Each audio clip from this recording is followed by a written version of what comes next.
നമസ്കാരം, AK rider 70 ചാനലിലേക്ക് ഒരിക്കൽ കൂടി സ്വാഗതം. നമ്മുടെ ഇന്നത്തെ വീഡിയോ റോക്കർ കവറിൽ നിന്നും ഉണ്ടാകുന്ന ഒരു സൗണ്ടിനെ പറ്റി, ടാപ്പിറ്റ് സൗണ്ട് എന്നൊക്കെ നമ്മൾ പറയുന്നുണ്ട്. പക്ഷേ അതെങ്ങനെ ഉണ്ടാകുന്നു എന്നുള്ളതിനെ കുറിച്ചാണ് നമ്മൾ. വണ്ടിക്ക് അതൊരു കംപ്ലൈൻ്റ് ആയിട്ട് നമ്മുടെ അടുത്ത് ചില ഭായിമാർ ചോദിച്ചിട്ടുണ്ട്. അപ്പോൾ അത് ഉണ്ടാകുന്നത് എങ്ങനെയാണെന്നുള്ളതിനെക്കുറിച്ച് ഒരു ചെറിയൊരു വിശദീകരണമാണ്. ചെറിയ അശ്രദ്ധ ഉണ്ടെങ്കിൽ പോലും ഇത് സംഭവിക്കുന്നതായിട്ടാണ് നമ്മൾ കാണുന്നത്.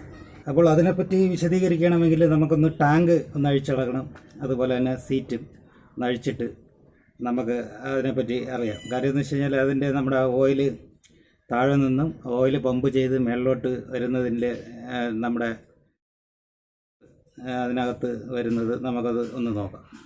അപ്പോൾ എഞ്ചിനിൽ നിന്നും ഓയിൽ നമുക്ക് മേളിലോട്ട് എത്താതിരുന്നാൽ, റോക്കർ കവറിൻ്റെ അതുവരെ നമ്മുടെ ഓയിൽ എത്താതിരുന്നു കഴിഞ്ഞാൽ നമുക്കത് അതിൻ്റെ ബുദ്ധിമുട്ട് ഉണ്ടാകുന്ന അങ്ങനെ സൗണ്ട് നമുക്ക് അനുഭവപ്പെടുന്നതാണ്. അപ്പോൾ അതിന് ഹൈഡ്രോളിക് കേടായാലും ഇത് സംഭവിക്കും. കാര്യമെന്ന് വെച്ച് കഴിഞ്ഞാൽ ഓയിൽ മേളിലോട്ട് സർക്കുലേഷൻ ചെയ്തില്ലെന്നുണ്ടെങ്കിൽ ഹൈഡ്രോളിക് കേടാവാൻ സാധ്യതയുണ്ട്. അപ്പോൾ ഓയിൽ പമ്പിൻ്റെ കംപ്ലൈൻറ്റ് ആയിക്കഴിഞ്ഞാലും നമുക്ക് അത് സംഭവിക്കുന്നതാണ്. പിന്നെ അടുത്ത് വരുന്നത് ചെറിയ നമ്മുടെ ഈ അറച്ച് കവർ തുറക്കുമ്പോൾ ഒരു ചെറിയ റബ്ബറിൻ്റെ ഒരു വാഷറുണ്ട്. ആ വാഷർ ഇതിൽ ഞാൻ കാണിക്കുന്നുണ്ട്. ഈ വാഷർ ഇടാൻ ചിലപ്പം ശ്രദ്ധിക്കില്ല. നമ്മുടെ എന്തെങ്കിലും പണിക്കായിട്ട് നമ്മൾ കൊണ്ട് വർക്ക്ഷോപ്പിലോ മറ്റോ കൊണ്ട് പോകുമ്പോഴത്തേക്ക് അതിൽ വാഷർ ചെറിയൊരു വാഷറാണ്, അത് ഇടാൻ ശ്രദ്ധിക്കാതിരുന്നാൽ ഇത് ഹൈഡ്രോളിക്ക് അതിലോട്ട് നമ്മുടെ ഓയിൽ പമ്പ് ചെയ്ത് മേളിലോട്ട് വരാതെ അത് ബുദ്ധിമുട്ടുണ്ടാകും. അപ്പോൾ ഇത് കാരണവും നമുക്ക് ഇതുണ്ടാകും. നമ്മൾ ഇതിന് നമ്മൾ ആറച്ച് കവറിനകത്താണ് ഇത് വരുന്നത്.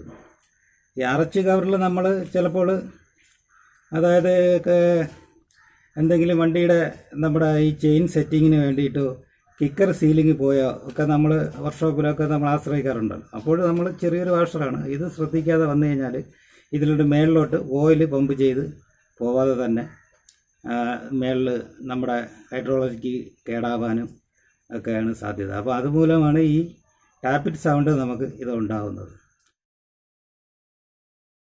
ഇത് മാറ്റണമെങ്കിൽ നമുക്ക് ഏകദേശം എൻജിൻ്റെ ഒരു പകുതി ഭാഗം വരെ നമുക്കിത് ഇളക്കി മാറ്റേണ്ടതുണ്ട്. അതിൻ്റെ ഹെഡ് സിലിണ്ടറും പിന്നെ അതുപോലെ തന്നെ നമ്മുടെ ഇതേപോലുള്ള എൻജിൻ്റെ മിക്ക പാർട്സുകളും നമ്മൾ പാടുപെട്ട് നമ്മൾ വലിച്ചിളക്കി അതിന് തന്നെ ഒരുപാട് കാശൊക്കെ നമ്മളിൽ നിന്ന് ചിലവാനും സാധ്യതയുണ്ട്. അപ്പോൾ നമുക്കിനി ആ സീറ്റും നമ്മുടെ ടാങ്ക് കഴിച്ചിട്ട് നമുക്ക് ഈ ഫ്യൂവൽ കേജിൻ്റെതാണ് വരുന്ന ഒരു കണക്ഷൻ വരുന്നുണ്ട്. അപ്പോൾ അതിനെ നമ്മൾ ഇവിടെ നിന്ന് റിമൂവ് ചെയ്താൽ ഇവിടെ ഒരു ക്ലിപ്പുണ്ട്, അത് പ്രസ് ചെയ്യുമ്പോഴത്തേക്ക് ഇത് തന്നെ ഊരി തിരിഞ്ഞ് പോകുന്നത്. സെൻസറിൻ്റെ ഒരു വയറാണ് ഫ്യൂവൽ കേജിൻ്റെ. ഇതിനെ നമുക്ക് ഇവിടെ പ്രസ് ചെയ്ത് കഴിഞ്ഞാൽ എന്നിട്ട് നമുക്ക് വലിച്ച് ഇതിനെ മാറ്റാവുന്നതാണ്.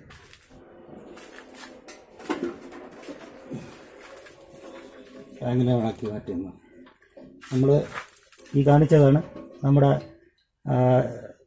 താഴോട്ട് പോകുന്ന ആ വേറൊരു പൈപ്പ്. ഇത് വെള്ളം പിഴുന്നതിൻ്റെ വെള്ളം താഴോട്ട് പോകുന്നത്.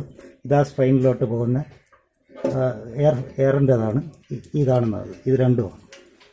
അപ്പോൾ ഇത് റോക്കർ കവറാണ് നമ്മുടെ. അപ്പോൾ നമ്മൾക്ക് എൻജിൻ സ്റ്റാർട്ട് ചെയ്യുമ്പോഴത്തേക്ക് നമ്മുടെ പമ്പിൽ നിന്നും വരുന്ന ഇത് ഓയിൽ ബ്ലോക്ക് ആകുമ്പോഴത്തേക്ക് നമുക്കിത് ഇവിടെ മേളിൽ വരെ ഓയിൽ എത്താതെ ഇരിക്കുമ്പോഴത്തേക്കാണ് നമുക്ക് അത് ഹൈഡ്രോളിക് കംപ്ലൈൻ്റ് ആവുന്നത്. അപ്പോൾ ഇത് മൂലമാണ് നമ്മുടെ ഇവിടെ നിന്നാണ് ഈ ടിക് എന്നുള്ള ഒരു നോയ്സ് ശബ്ദം ഉണ്ടാകുന്നത് ഇതിനകത്ത് നിന്നും കണ്ടാണ്. അപ്പോൾ ഇത് തൽക്കാലം എൻ്റെ സൗണ്ട് വേറെ വിഷയമല്ല ഉണ്ടെങ്കിൽ നമുക്ക് എന്നാലും ഇതെല്ലാം ഇളക്കിയിട്ട് വാഷർ വരുന്നതെന്ന് പറയുമ്പോഴത്തേക്ക് നമ്മുടെ ഇതിനകത്തു നിന്നാണ് ആർച്ച് കവറിൻ്റെ അകത്തു നിന്ന് നമ്മൾ നേരത്തെ പറഞ്ഞ പോലെ നമ്മൾ എന്തെങ്കിലും ഇളക്കുന്നുണ്ടെങ്കിൽ ചെയിന് ഫിറ്റ് ചെയ്യാനോ അല്ലെങ്കിൽ മറ്റുള്ള എന്തെങ്കിലും ക്ലച്ചിൻ്റെ എന്തെങ്കിലും ഇളക്കുമ്പോഴത്തേക്ക് ഇതിനകത്ത് ചെറിയൊരു വാഷറാണ്. ഈ വാഷർ നമുക്ക് തിരിച്ച് ഇത് ഫിറ്റ് ചെയ്യാതിരിക്കുമ്പോഴത്തേക്ക് ഈ ഓയിലിൻ്റെ സർക്കുലേഷൻ മേളിലോട്ട് പമ്പ് ചെയ്ത് ഇവിടം വരെ എത്താൻ സാധിക്കാത്ത വരുമ്പോഴത്തേക്കാണ് ഈ കംപ്ലൈൻറ്റ് നമുക്ക് അനുഭവപ്പെടുന്നത്.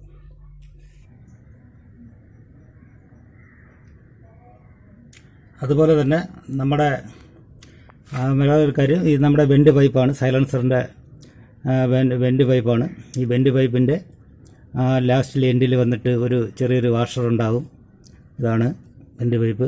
വെൻറ്റ് പൈപ്പിൻ്റെ ഇവിടെ ഒരു ഇളക്കി നോക്കുമ്പോഴത്തേക്ക് ചെറിയൊരു വാഷർ ഇവിടെ കാണാൻ കഴിയും. ഇതിനകത്തായിട്ട് വരും. ഇതിനകത്ത് ഈ വാഷർ ഒരു ചില റിങ്ങാണ്.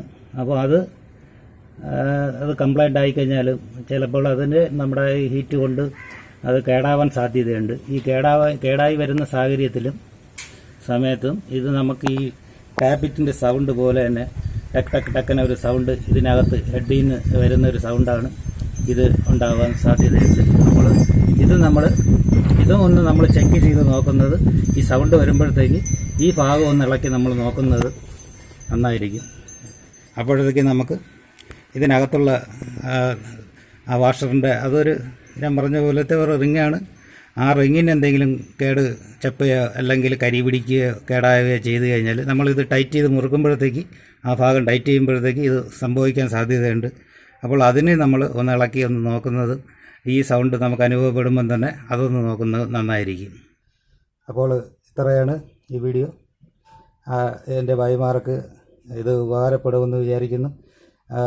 നമ്മുടെ അടുത്ത് ചോദിച്ചിട്ടുണ്ട്, ഇതെന്താണ് ഈ ശബ്ദം, ഈ ടാപ്പിറ്റ് സൗണ്ട് എങ്ങനെ വരുന്നത്, എന്തുകൊണ്ടാണ് വരുന്നത് എന്ന് ചോദിച്ചതിൻ്റെ ഇതിലാണ് നമ്മൾ ഈ ചെറിയ വീഡിയോ ആണ് ചെയ്യുന്നത്. അത്യാവശ്യം മനസ്സിലാക്കുവാൻ വേണ്ടിയിട്ടാണ്. നമ്മൾ ടാപ്പിറ്റ് കംപ്ലൈൻ്റ് ആയിട്ടുള്ള വണ്ടി വരുമ്പോഴത്തേക്ക് തീർച്ചയായിട്ടും ഇതിളക്കി ഇതിൻ്റെ വീഡിയോ നമ്മൾ കാണിക്കുന്നതായിരിക്കും. നമ്മുടെ ഈ ചെറിയ വീഡിയോ നമ്മുടെ ഭായിമാർക്കൊക്കെ ഇഷ്ടം ഇത് മനസ്സിലാകും എന്ന് വിചാരിക്കുന്നു. നമ്മുടെ വീഡിയോ അഭിപ്രായങ്ങൾ എന്തെങ്കിലും ഉണ്ടെങ്കിൽ നമ്മുടെ കമൻറ്റ് ബോക്സിൽ അറിയിക്കണം. ഇത്രയൊക്കെയാണ് ഇന്നത്തെ വീഡിയോ.